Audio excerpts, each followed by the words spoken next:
When I'm coaching, I'm always listening and jotting down notes. My coach's notebook is full of progress updates, plans, ahas, and quotes. Here are three phrases I noted in Q1 that are still rattling around in my head, and I think you need to hear them too. Hi, I'm Coach Tony. Welcome to the Bonus Mile, my little corner of the internet where we go a step further than usual. These posts are the extra stuff that doesn't always fit neatly into my usual routine, but still deserve the spotlight. The bonus mile is where the good stuff usually shows up. Before we dive in, here is a groan-worthy dad joke as a little palate cleanser. I promise it will be worth every penny you paid for it. What do you call a bee who can't make up its mind? A maybe. If you have ever had a coaching session or a coffee chat with me, you may have noticed my coach's notebook, the little notebook I use to capture progress updates, setbacks, ideas, ahas, and plans for my clients. I'm always listening, processing, reflecting, and noting what my clients are saying. Most of the time, my notes are bullet points, summaries, just the gist of what someone said. Occasionally, a client will say something that lands in a different way. That's when I write down their exact words, the actual quote. These quotes stick with me and bounce around in my head long after the session ends. And sometimes the really interesting ones show up again from a completely different client in a completely different context. That's when I know I'm on to something. Today, I am sharing three such quotes from this quarter. These quotes are from clients who don't know each other, working towards different goals, but said nearly identical things. Things that I think are relevant to every high achiever, including you. I just need to get my life together this week. I hear versions of this one a lot. The exact words change, but the feeling behind them never does. I need to get my life together. I just need to get my shit together. I need to figure my life out. These phrases feel like goals. They feel like clarity, but here's the thing. They aren't either of those things. These are stories, and a story is not a plan. When I hear clients say things like this, I ask them to tell me what getting it together actually means. What would have to be true before our next session for them to feel like they had gotten it together? Why? Because amorphous language keeps you stuck and overwhelmed. Specific language gets you moving. If you catch yourself saying, I need to get my life together, stop and ask, what does that actually mean? What are the real things underneath that phrase? Name them, write them down. Now you have a list, not a feeling, and a list you can work with. I don't feel like I'm as buttoned up as your other clients. This is another one that I heard from multiple clients, different people with different versions of the same feeling. One said, I was nervous to bring this up, but it's something that's always in my mind. Another said, I don't feel like I'm as buttoned up as your other clients.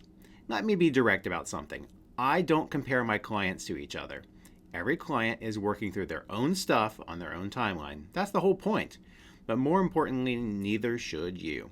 Comparing your adversity to someone else's is one of the fastest ways to discount your own needs. When you measure your struggles against a real or imagined version of someone else's, you end up deciding that your problems aren't serious enough, your questions aren't smart enough, and your needs aren't valid enough to bring up. And then you don't bring them up, and then nothing improves. Your struggles are just as real and relevant as anyone else's. More so, actually, because they're yours. They're the ones affecting your life, your goals, and your sense of what's possible. Don't compare, don't discount, ask for what you need. That's not weakness, that's how progress happens. I'm starting to believe I can do this. This is my favorite section. 3 different clients this quarter said something that made me smile. I'm starting to believe I can do this. If it doesn't work out how I planned, it will still work out. I don't have to feel like I'm living my life in chaos. These are light bulb moments, and as a coach, there is nothing better. Not because the hard work is over, it isn't, but because something shifted in how these clients were talking to themselves. They were starting to believe in themselves. That shift is everything. It's not always fast or a straight line, but it's real. And it's available to every single person who keeps going. When I hear a client say, I'm starting to believe I can do this, I know we've hit a milestone. Not a finish line, a milestone. Because once you start believing it, the next step gets a little easier. That's momentum, and that's what we're building. All of these quotes focus on building the right mindset for success. Nothing kills that mindset like feelings of unchecked negativity. Do you feel like the world around you is one big dumpster fire? When you're trying to achieve any goal, negativity serves as an anchor that holds you back and slows your progress. Expert goal crushers manage their mindsets and energy, proactively protecting positivity. You don't have to protect your positivity alone. The next Goal Crusher Coffee Chat will help.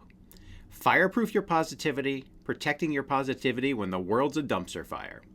In this session, I will open up my coach's notebook and share a few strategies that work best for my clients when they're avoiding dumpster fires. Then, during our roundtable, we will each answer one simple question. What's one thing you can do this week to fireproof your positivity? If you're ready to ditch the anchor of negativity and start proactively protecting your positivity, this conversation's for you.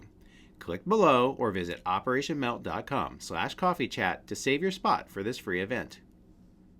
The quotes in my coach's notebook aren't just notes. They're proof that the things you're carrying around in your head are not unique to you. Other people are saying the same things, feeling the same things, and navigating their way through. You're not behind, you're not broken, you're not alone. You deserve a space where your struggles are taken seriously, not compared and dismissed. That's what we're here for. You're here for a reason. Let's take the next step.